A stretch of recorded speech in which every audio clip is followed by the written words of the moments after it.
मेरे आका की बारगाह नाज में कुछ यहूद आए, आके अर्ज करते हैं रूह क्या है। मेरे आका ने तअम्मुल फरमाया। हम वो बेअदब नहीं कि नबी चुप हो गया। सवाल से लाजवाब होना ये तकलीलो तकसीरो तनकी से इल्म की दलील है। और मेरे नबी पर इल्म खत्म होता है, मेरे नबी का इल्म घटता नहीं है, कम नहीं है। और मेरे आका ने खुद बरसरे मिंबर ऐलान किया था, उल्लिम तो इल्मल अव्वलीन वल आखिरीन। मुझे अव्वलीन का इल्म भी रब ने दिया है, मुझे आखिरीन का इल्म भी रब ने दिया है। लेकिन चूंकि वही इलाही में इस सवाल का जवाब कदीम मौजूद था, मैं सिर्फ ये आपके लिए जुमला बोला, कदीम मौजूद था, इसलिए मेरे नबी ने तामुल फरमाया कि मैं जरा रुक जाऊं, कुरान की बोली में इनको जवाब देता। इतने में जिब्रील अमी मेरे सोने मदनी करीम आका की खिदमत अक़दस में हाजिर हुए। आके मेरे रब्बे कदीर का जवाब अता फरमाया। आयत उतर आई, यसअलूनका अनिर रूह। मेरे महबूब तेरी खिदमत में आकर ये तुझसे सवाल करते हैं कि रूह क्या है। कुलिर रूह मिन अमरि रब्बी, तू कह दे कि ये जो रूह है ये मेरे रब का अम्र है। वमा ऊतीतुम मिनल इल्मि इल्ला कलीला, तुम्हें इसका थोड़ा सा इल्म दिया गया है। रूह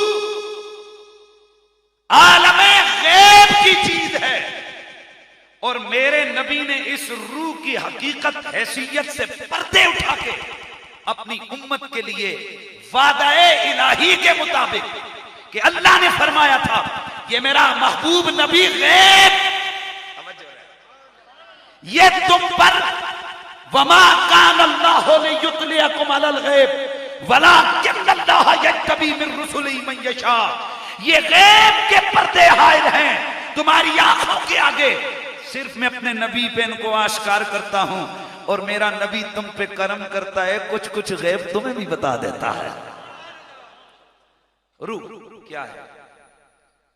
बहुत मुख्तसर, वैसे ये मेरा बहुत तवील खिताब है लेकिन मैं मुख्तसर मालूमाती चीजें अता करूंगा।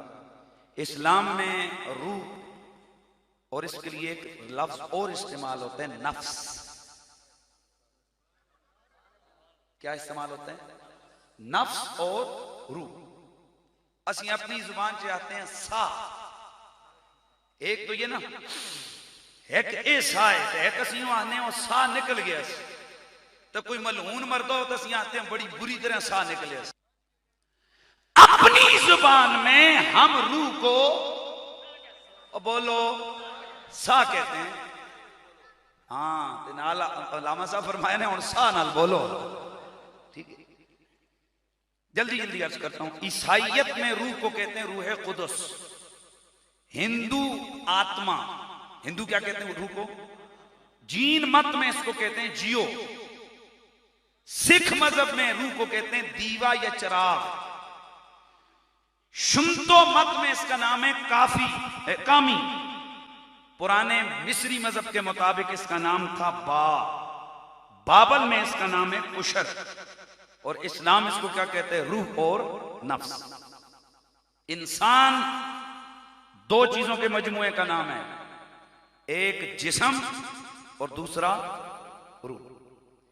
जब तक रूह और जिस्म का ताल्लुक बाकी रहे, तवज्जो रखना है, तब तक आम फहम या अवाम के जहन के मुताबिक उस बंदे को कहते हैं जिंदा।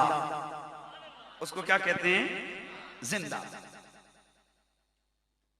गहरी तहकीक के साथ और इंतहाई मेहनत के साथ ये चंद चीजें मैंने तैयार की हैं जो आपकी बारगाह में पेश करता हूं। हर इंसान का जिस्म के साथ 6 तरह का ताल्लुक होता है। नंबर 1, मां के पेट में मां के पेट में रूह का ताल्लुक। नंबर 2, दुनिया में, तवज्जो, दुनिया में सोने की हालत में रूह का ताल्लुक। दुनिया में आलमे बेदारी में रूह का जिस्म से ताल्लुक। लेकिन इसकी फिर आगे 2 शिकें हैं, बचपन का ताल्लुक और बादस बचपन का ताल्लुक। 4 हो गई। 5वां, कब्र में रूह का जिस्म से ताल्लुक। और 6ठा, कयामत के दिन जिस्म के साथ रूह का ताल्लुक।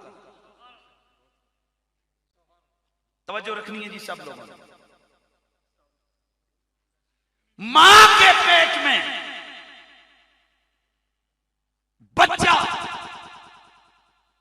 जिस वक्त सबसे पहले वालिदा के पेट के अंदर नुत्फे की शक्ल, नुत्फे के बाद झिल्ली की शक्ल, झिल्ली के बाद मुंजमिद नुत्फा, 16 दिन में सुर्ख रंग का खून बनता है। 32 दिन में उस लोथड़े में हड्डियों के निशान आते हैं। 75 दिन के बाद वो ग़िज़ा जज़ब करने की ताकत हासिल करता है। और फिर 120 दिन जब मां के पेट में बच्चे के पूरे होते हैं, अल्लाह ताला फरिश्ते को भेज के इसकी तकदीर भी लिखवाता है और इसके जिस्म में रूह भी डलवाता है।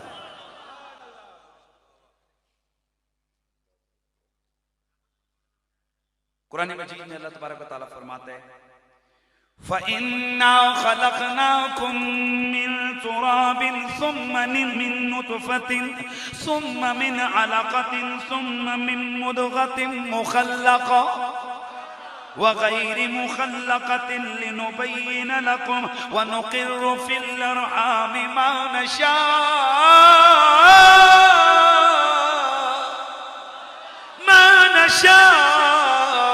इला अजलिन मुसम्मा सुम्मा नुख़रिजुकुम तिफ़लन तिफ़लन तिफ़लन लितबलुगू अशुद्दकुम।